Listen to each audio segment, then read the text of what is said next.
Welcome from Play Simple Chords. I want to extend a thank you to my new subscribers and my existing subscribers. Last year was a shorter year of posting videos than I had hoped, but this year I have plans to exceed the posting last year. I want to thank you all for helping me to achieve a YouTube milestone of 1,000 subscribers. None of that would have been possible without you appreciating the work that I do and the videos that I present. And I again thank you for your support. Although I didn't publish as often as I would have liked to last year, my commitment and enthusiasm has not gone away. It is still strong.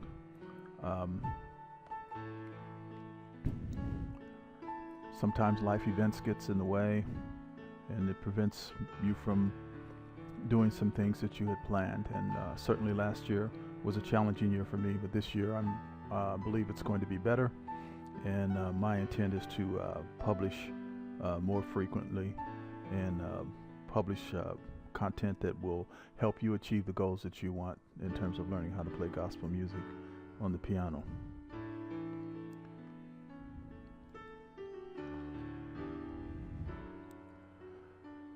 So in order to play piano by ear, there are 5 areas of learning that you need to engage in.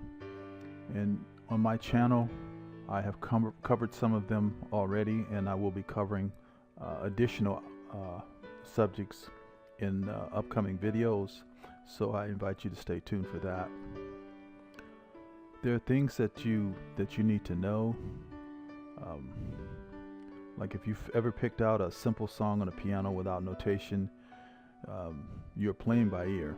And if you build on this, you can learn to play the songs that you like with chords and melodies.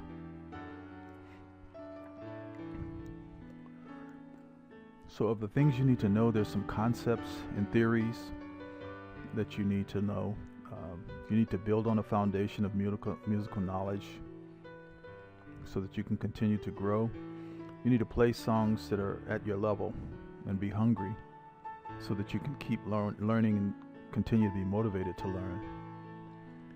Also, there are things you need to practice. Most people, when they hear the word practice, they think about sitting at a piano and playing scales for hours. Certainly some of that can be beneficial in terms of developing hand independence and developing fluidity on the piano. But what I'm speaking of when I talk about practices is practicing things that will help you grow in the direction of learning how to play by ear, not necessarily in the direction of trying to become a classical pianist. You also need to learn how to apply music theory to the songs that you know. This is beyond just having head knowledge about what music theory is. It's knowing how to use it and understanding how music works.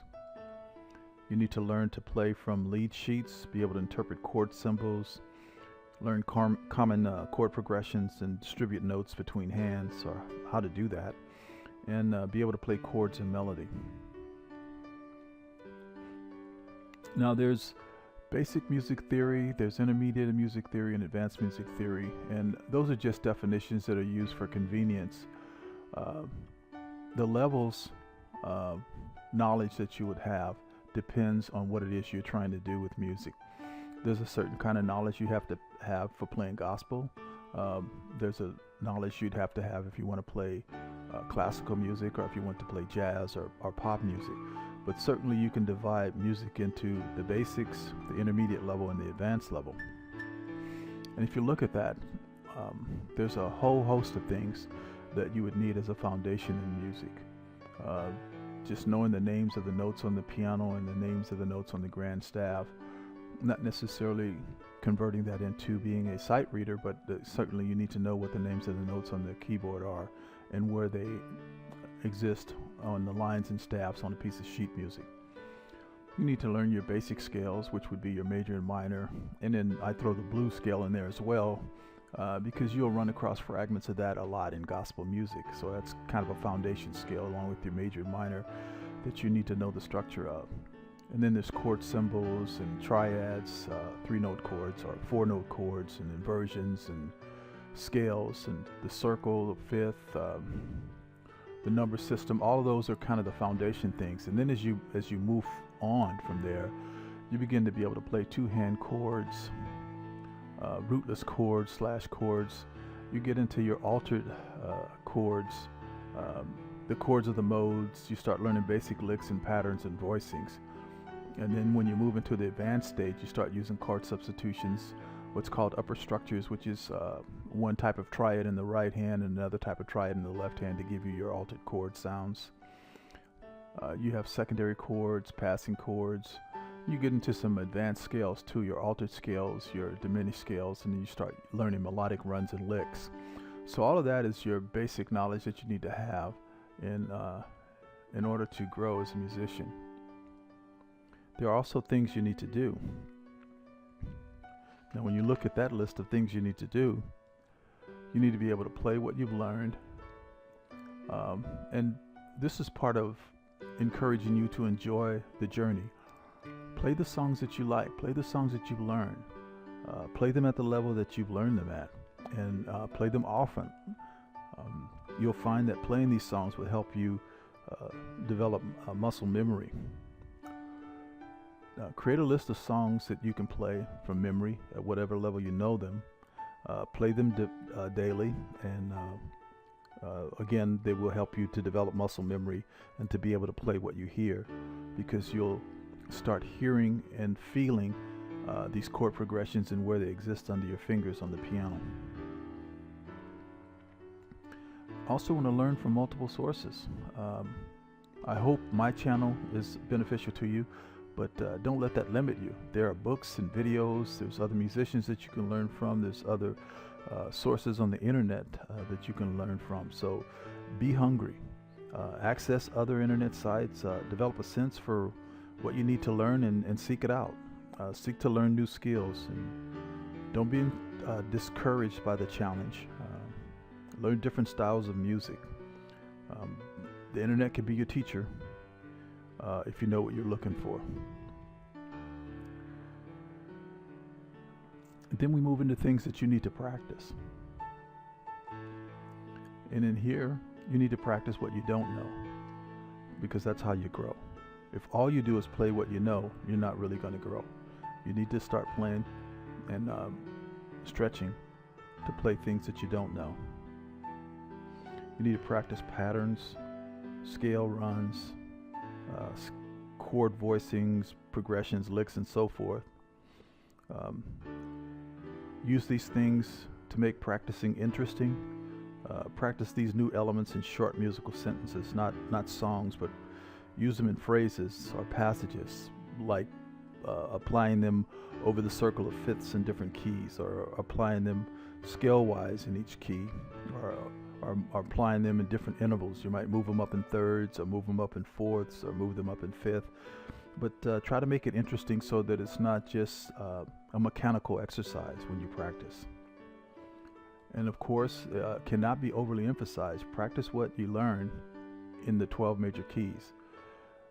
That's going to help you develop a sense for where other chords are on the piano, and how you have to use certain inversions as you play up and down the piano. You can't keep playing the same chord and the same voicing up and down the piano, because if you get higher, it'll start sounding tinny.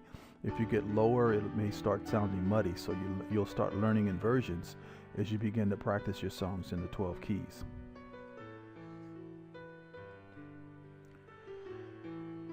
Then you need to learn to apply some music theory.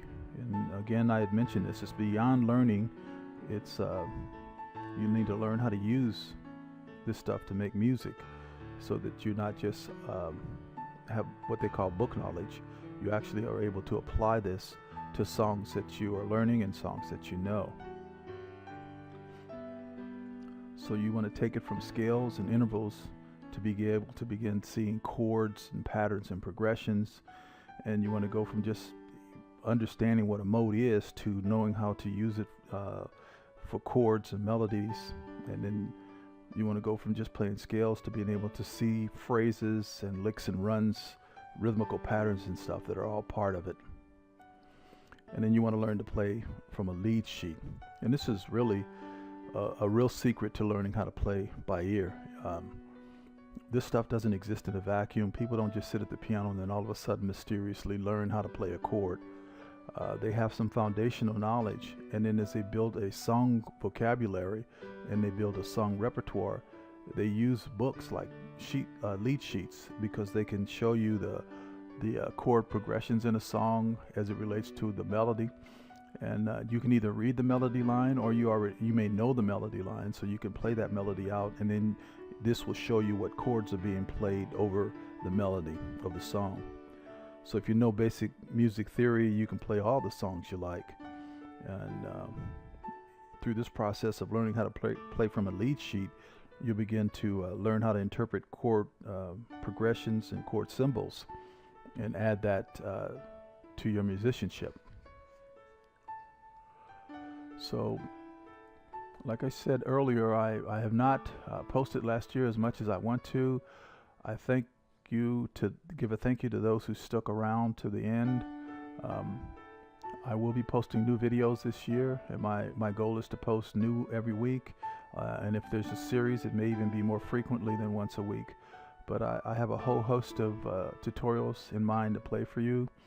And I ask that you subscribe, share, and comment on these videos as they are posted and as they exist on my site. This helps me to grow my YouTube channel. It also helps me to improve my content, because I'm getting comments on what I'm preparing, and getting some idea of how I can improve future videos. It also encourages me to keep producing, because I know that there's people out there who are finding this useful, and who are being blessed by it, and are benefiting from it, and that encourages me. And as you know, if you've shared any particular skill that you have, by sharing, you continue to learn yourself, because you have to think about what it is that you want to tell someone else, which means you have to break it into understandable language, and that takes a little bit of time, and really some love and caring to be able to want to do that. So again, thank you for your subscriptions to my website, and I look forward to seeing you in future videos.